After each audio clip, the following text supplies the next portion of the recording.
Traders, how you doing? Tom Willard here with Tom Willard Trading. Coming at you with another video. It's been about 4 weeks since the last post, and I want to update you. I've got a lot of emails and contacts from folks asking questions about certain stocks, as well as the overall um, direction of what's going on here. And so I thought I'd pull this video out, especially it's a holiday week. Figure trading's quieted down. Not doing a lot of day trading myself this week, but eyeing up swing positions. And I'll talk about some of those top ideas I have right now and kind of what to look for coming forward. You'll notice here on the cues, this is again my standard chart setup. I have a 15-minute chart here, the 60, the daily, and the weekly. And as we talked, as you go back to my series of videos, I talked about how this massive move down here, and when things started to bounce, I said, hey, I wouldn't be surprised if this market went up and made a new high because everyone's so bearish, and here it is, and people are still bearish. And you notice the very hard bar down here that was represented by these multiple days, which turned right around here over the last many days, right, leading up to the Paris terror attacks. Then we came right back out of the terror attacks, went right back up to the high. Okay, so a couple of major points for those of you guys that are trading. Now's not the time to be buying. Okay, in general. Okay, there's certain stocks, and I'll point out some issues here in this video. But when say you're trading this particular issue on this particular chart, when it's up 6-7 days in a row, is not time to be buying and holding overnight. Okay, day trading obviously on your own, you can do your own thing. Okay, and you day trade these things in and out based on how far it moves down from the moving averages for bounce plays, et cetera, et cetera. But when you're thinking trading on this time frame, you don't want to be buying something. You want it to set up. Now notice here too that it's at previous resistance. Okay, so we set a resistance point here. We came down very, very hard, took out this support area here, which was a V support area, so it wasn't very hard. This was a more significant support area that just got completely violated, like it wasn't even there, as well as all this garbage here from the grind throughout the previous many months in 2015. Came up hard, came down hard, bottoming tailed out, whipped right up and made a new high. Now we've come down hard and turned right back up, and we're up testing that high again. So if you're long and bullish, okay, which I am on certain things, you want to wait ideally for this thing to breach the highs or set up here in base in low volume. Now, granted, we are on the holiday season here, November, tail end of November, December, where volumes will lighten up anyway, in general, comparatively speaking. But let this thing base out and then set up to go high. Don't be chasing it right now when it's up fighting. Let it sit here for 2 weeks, okay? Or maybe go slightly higher and set up. That's the ideal situation, in my opinion, if you're a technical trader looking for patterns, okay, trying to trade something that's going to give you good reward for your risk, okay, and a high odds trade. And that's how I trade. And if I don't see it, I don't trade. And that's what's great about stocks is because stocks, you don't have to trade the cues if you don't want to. There's thousands of stocks you can choose from. And that's what's great about equities is there's not just a certain vehicles where you have to wait for a setup. And if it's sloppy and you don't get setups, then you don't trade, okay? And you couldn't make any money in this business. But with the number of stocks out there, there's always ideas you can find that you can trade that'll be setting up technically for you, okay? So there's the cues. Now, I want to revisit the gold. I talked about gold in my last video on October 24th, and you'll notice that on October 24th here was the day after this day here. The 24th was right here.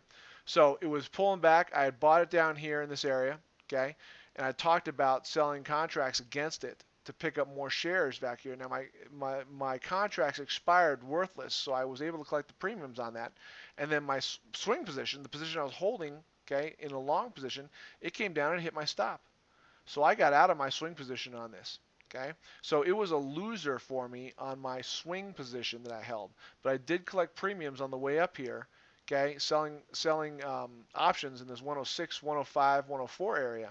Okay, and collected premiums and got out of them and actually didn't get them anymore until it actually broke here below this area here, and then it just came down, down, down, held my position, took out my stop, so I got out, and now it's down even further.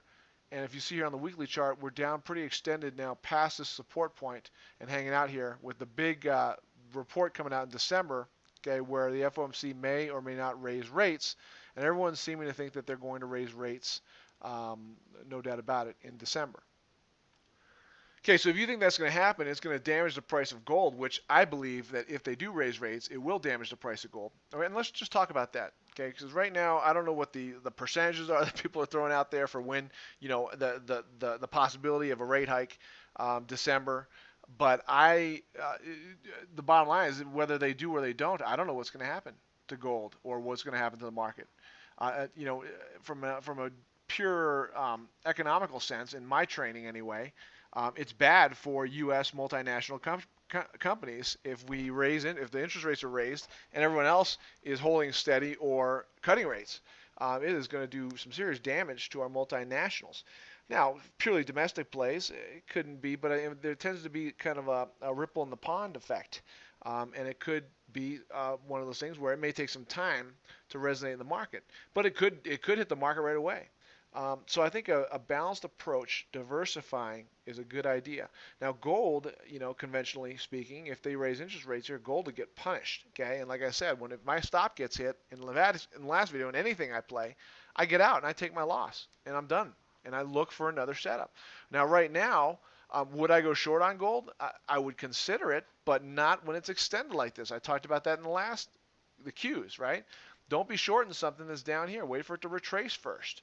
Okay, and you may not get that opportunity prior to the FOMC announcement that comes out in December. I don't know. Now I think there's a jobs report that comes out first week of December that you can kind of watch, which may kind of clue into what may or may not happen with interest rates and what they may do. But it's interesting here. We're kind of in a dynamic time, and like I said, even if you had knowledge that you knew for sure they were going to raise rates, I wouldn't exactly bet against the stock market and gold. Okay, gold may on the news gap down and may be an awesome long idea on the day trading perspective. It may be get oversold on the bounce down, and it may be a great buying opportunity. Shorts may come in and cover off that. So there's a lot of ways to play this. Okay, but the main thing that I want to get across, the main point I want to get across is don't chase things that don't have patterns. Okay, and don't ignore your stops. If you have a stop, take your stop and get out. Okay, there's a number of issues here. There's another one here talked about a while back that I want to point out. That look, this one here, it pulled back here, gave a long opportunity here, popped up, and then off earnings came down and took out the stop. Okay, now say you were belligerent and you didn't want to take your stop on this particular long play. You took this long play. Well, where are you at now? You're down another 50 cents, right? It's off a $3 stock at this particular time when it hit the stop. That's a pretty big percentage. Okay, and now it's approaching this support area here. This is why I don't question stops. I just take them.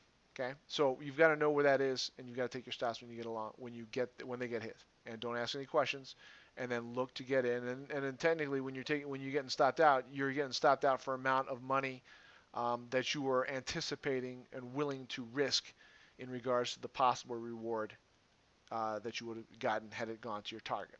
Okay. Now, one of the most important rules that I've learned, and I've found that if you look at my TA Core series of videos, one of the major things I want you to take home if you're looking to do this for a living is you've got to be mindful of the trend. And if you play with the trend, you're going to have the odds on your side. In a sense, you've got the momentum on your side, which is huge when it comes to trading. Okay, when you're trying to go counter trend, I've noticed that if I look back at all my trades, the majority of the time when I'm going counter trend, it's very short term. I'm playing the bounce of extreme drops. I think of what was the one recently that's been getting crushed here? Hold on, let me find the symbol. Oh, I know what it is. It's SunEdison. This one got crushed here, right? And you can see this bounce here. Now, it doesn't look like much in light of the bounce or the amount of move down from 30 to 10.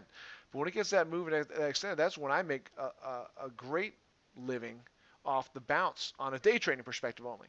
Not buying and holding, just a day trade. Okay? Looking for opportunities here. Now, look again. It's got another volume capitulation here down at $3 a share. And it's popping here. Okay? But now what I would say is that if you're a novice, I would not be trying to catch the bottom here and hold it as a long-term swing trade, thinking, okay, well, it's drained itself, it's going to pop. It will most likely bounce some, and you can see it's holding the last 3 days and trying to bounce. But this is not something you should be swing trading long, because you can see it's clearly in a downtrend on the weekly and on the daily. Okay, clearly. You have the moving average rolled over, it's coming down. So don't be buying it, but you can buy it and trade it for a day, 2 days. Okay, maybe at the most. Try to trade it for bounces if you like trading these sorts of things. Okay, so that's been, if I look back on my trade, that's the general kind of approach. So you'll see me bring up ideas. Hey, play the bounce here, Look to play the bounce here, day trading. But typically, when I'm swing trading, I want to go with the trend. And when I'm day trading, I'm going with the trend. So even if I'm day trading on a 1 or 2 minute chart on this stock, it's got to be in an uptrend. Okay, typically, unless I see something anomalous that I look to take advantage of. Okay, so stick with the trend. So in that same vein, let me give you a couple ideas. I was looking at my scans. Broadcom, the weekly chart, you can see it's in an uptrend. It's holding here at this big push up here, and the volume's dropped off here in this semi quasi base. It's almost like it's forming another um, base here, kind of a cup. Okay, the daily's a lot more sloppy. And if I drag in the monthly chart, let me just kind of show you here if you're a longer term trader, you can see the uptrend. You can see the crossover, the moving averages. It's fairly, on this time frame, fairly new, even though this is a monthly chart, so it's been for a while. Okay, but you see it did nothing here in 11, 12, 13, 14, then it crossed over here when it broke out of this area here. You can see that if you brought this in mid 14, late 14, it's looking pretty good. And it looks like it wants to go higher. It looks comparatively strong to the market.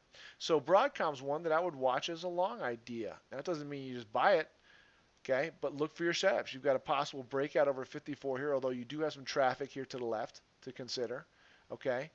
But watch this one in general because it's strong in general to the market, and it's in an uptrend. So if you're looking to go swing long, this is an idea that I'm watching. Maxim's another one, MXIM, okay? You can see that it's in a general uptrend, okay? It's popped up here, it's flagging, it's pulling back, the moving average is catching up to it, okay? I know it had a really bad down day here today, okay, but I'm watching this as a possible long. I'd love it if it came down and took out this area here. If it can take out this area and hold, I mean, there's a lot of people that are technical traders that have their stops in this area here, near the low from today, as well as in this area here, maybe slightly lower, maybe around 37. If it can go down there and scoop that out, okay, and then hold, and notice that it'll come right into the rising moving average here, okay, and the market is healthy, okay, and this sector looks good, you may want to consider this as a long. I know I will be. Okay, I'll be watching this one as a long as well. The casino stocks, you know, if you look at the casino stock, the gamers, I like MGM a lot more than the others. You can see the relative strength. Okay, notice how it's the weekly chart here. It's sloppy, but it's peekabooed above this area and pulled back here a little bit. Notice the pullback here on the daily. Now let's just look at LVS. LVS is still in a downtrend. It's making lower lows. Look at WIN. Good Lord, no bounce whatsoever. Okay, look at MPEL. Another one. So MGM is relatively strong, and if these gamers start moving, okay, MGM will probably, out of these four anyway, lead. Okay, will most likely. So I'm watching that in case this sector starts to roll and move higher. Okay, MGM is the one to play in that group, in my opinion, right now, is what I'm seeing. Now, one of these could get more strong. Okay. Now the other thing is 3 of the 4 are still in downtrends and weak, and MGM, you know, again, it's not necessarily. You can see the moving averages have rolled over here. Okay, but it's not necessarily in a strong uptrend. But when I bring in the monthly chart, if you take a look at this monthly chart, okay, nice move up, pullback. It's sloppy, really, really sloppy, as a lot of things are. But you can see it's got a lot more strength than those other ones. Okay, you can pull up the monthly charts of some of the other ones. So from a longer term perspective, I like this MGM as a long idea in that space. If you like that space, and if that space gets strong, being the gaming stocks, okay. But it's really sloppy on the weekly chart. Daily chart's actually not quite as sloppy, but there are a lot of pivot violations, a lot of sloppiness left and right. You have to be smart about your, you know, I would say an advanced trader that knows technical analysis and can play with the variables on the stops. Okay, having a stop set in zone, but also being smart enough to realize that, hey, anyone can look at this 22 and say, hey, that's a stop, but giving it room that is reasonable beyond that, so that you don't get clipped off the basic, you know, plain vanilla 21.99 number, in case that's where you push your stop. Okay, so MGM's one to look at. Now in my little 699 videos, I do a lot more. I'm going to do a lot more detail on actual entries and exits, but I just want to show you a few more ideas so that you guys are looking. Pega here, the weekly chart, you see how strong it is. Okay, none of these I'm showing you are buys tomorrow by any means. I don't see any patterns set up with them, but they're ones to watch. You can see the strong uptrend there on that one. OA, okay, another one, very strong. PSX, okay, very strong, worth watching. So these are ones to watch. Now on the short side, there's some interesting ones. Let's talk about a real popular stock, Disney. Okay, probably not popular for me to say this, but let me just put it this way. What I will tell you is 100% for sure I'm not buying this stock here. Okay, am I shorting it? No, not certainly going to short it. But I'm watching closely. You'll notice here this thing's moved up in an uptrend. It's been a long uptrend. Let's look at the monthly again. Long uptrend, serious chink in the armor here. Come back up, retesting the highs. To me, again, if someone put a gun to my head and said you have to trade this, I would short it now in this area with a high, with a stop slightly above this topping tail here, okay, which is at what is it, 122.08. All right. But again, no one's holding a gun to my head, so I'm not going to trade it right now. But what I would not do, and what I would advise people not to do, is to buy this now. Good Lord, buy it down here when I bought it. Okay. Now, granted, I bought it in this area here, sold it at 105, which was my target. Okay, and then I didn't get back in. So I made a nice little chunk of change for my shares, okay, but I didn't buy it back in here because, again, this thing came down hard. In a sense, it's like almost like the first leg of a downtrend, but now, just like the market, it came roaring back and it's near the highs. Okay, but notice it hasn't made a new high. Now, neither is the SPYs, mind you, but this thing, to me, is more of a watch as a short if things come unglued, especially if the FOMC raises next month. And things come unglued, be wary of this. When they're extended back up here, it's almost like a bunch of cups that are, you're holding out at an angle. If you keep stacking more and more cups on there, it's going to fall, and it could fall hard again. Okay, and it may take some time too to fall. But this is a major resistance area. I would not be buyer here, and I'd be watching it, eyeing it up for a possible short if things start to collapse, fall apart. Now I'm just going to do a couple more here on this video because we are getting kind of long. So I want to just point this out. Fastenal. Here's another one where you can see the uptrend and you can see the rollover or the moving averages here and the downtrend. Okay, it comes down here, it made a support, came down, bounced, came down, bounced, broke lower, has bounced back now to the declining moving average at the support, at the resistance area. Okay, this one I like as a short idea, especially if the market rolls over and things get weak. I like that. Now, granted, on the weekly chart, it's not really anything pretty here. Okay, you can see on the daily chart, it's gone up, made a high, and is making a possible lower high here. But I watch this again, going with the trends. Okay, this here you can see it's uptrending on the daily, but it's still downtrending on the weekly, and it's downtrending on the monthly. Okay, so FAST is one I'm watching as a possible short. Halliburton's another one. You see Halliburton downtrend, but it's trying to bottom. It appears here it's going sideways daily. Okay, it's the monthly chart that you want to look at here. It's come down hard, came up, came down. It's coming back here. The moving average is flattening out. Okay, if this group, Schlumberger is another one, starts to fall apart, okay, it's at a point where it may hit this resistance area here, which is topping, tailing out here, okay, and may provide a short opportunity. Okay, so Schlumberger, Halliburton, one's to watch. Again, no entry right now. Watch them though. Let's see. Last but not least, let's look at these. CAT. Okay, downtrend, right? This one's just going sideways, actually downtrend, and it rolls over, tries to go back up, comes back down. Definitely in a downtrend here on the monthly on Caterpillar. And this is again a multinational that, interest rates get raised if they do, could have some impact to its earnings. Okay. And again, I'm a technical trader, but when you think about all the things that people consider, this is one that the bottom line is in a downtrend. So I'm watching this as another one that's short because I want to go with the trend. Okay. Now again, you're looking for setups. Daily chart here has come up, made a higher high, it's bounced up, but it's sloppy in general. You can see it made a lower high and made a higher high here and a lower high, then a higher low, higher high, took out this high, turned right around, okay, came back down here, is testing the lows now. All right. So another one to kind of watch over the next several weeks, okay, thinking about possibly shorting it if things start to come unglued in the markets, especially in some of these multinationals, especially if they raise interest rates. But again, you guys have all seen companies that have beat expectations on earnings and raised guidance, and the stock gets hammered. And you see in stocks, I'm sure, where they missed guidance, lowered expectations, and the stock for some reason went up. Okay, it's all about the charts. Okay, and the charts, to me, are the best way to get in and keep your edge. Okay, if you know what patterns to look for, and you know what reward or risk you're asking. And again, if you're doing something that's a little bit more questionable, meaning the pattern's a little sloppy, maybe the chart's a little bit sloppy, okay, you use smaller shares. So therefore, you're not risking as much. And always keep it in mind that if you're swing trading and holding overnight, you can get up the next day and experience something like this, okay? Which doesn't feel too good if you're trading this, right? But look, uptrend. Okay, this is a stock that's in the, I think it's in the IBD top 50 or 100 recently. And look at the shellacking this thing took. Okay, now I don't follow this stock. I don't think I've ever traded it actually. But I was going through my scans and I saw this came up. Now, of course, it's not hard. It's hard to miss something like this when you're looking at your gap scans in the morning when it's gapping down from 27 and change to 19 and change.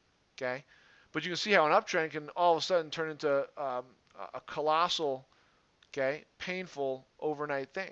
So keep that in mind. Okay, that you, when you're holding overnight, you're in a sense taking a risk. When you're day trading, you don't have as much risk of something like this. You don't have as much. Something like this could happen, but it's much more harder to come by. Okay, at the same token, you've seen stuff where it gapped up like this. I was in Facebook in the 20s when it reported earnings, and it did something like this in my direction on the long side. So it was very nice. Okay, and speaking of Facebook, let's just take a look at that since we're talking about it here. Strong uptrend on the weekly, strong uptrend on the daily, strong uptrend on the monthly. Again, not to buy here. You know, it's extended. Look how far it is from the moving. If you look at this moving average here, how it's only gotten this far from the moving average one time before, and you can see that when it did that, it took 4 to 5 months before it actually made a new high. So it may sit here and go sideways for a few months. Okay, so Facebook strong, looks great. One to consider long, but don't be buying it now. Let's look at Amazon. Let's look at the FANG stocks. Amazon's strong, right? Another one, okay, to watch as a long idea. But again, way too extended now. Wouldn't touch it. Wouldn't touch it. Netflix, also strong. Not quite as strong as the other two, but back up here near the high. Okay, approaching this high, extended up on the daily to the high. Again, I'd strongly suggest you don't be buying this now. If you're buying it now, if you bought it back here, I mean, I'd take some profits up here at resistance, to be honest. Okay, you don't have to sell your whole position, but take some profits. It's been a nice run here over the last 5-6 days. Okay, take some profits at a resistance. Okay, let it set up if you like it long, and then look to go long. Google, strong too, right? Very strong, uptrend, extended. Don't be buying it here. Do not be buying it here. Okay, but you'll see a lot of stuff like the ones I mentioned earlier. They're doing this type of thing, and you can get a move like this, but you got to find a way on that's legitimate reward to risk to your plan with your edge, giving you the odds on your side to trade. Okay. All right, longer video, number of ideas shared here. Hope this helps. You guys have a great Thanksgiving. If you have any questions, as always, feel free to email me, Tom@TomWillardTrading.com.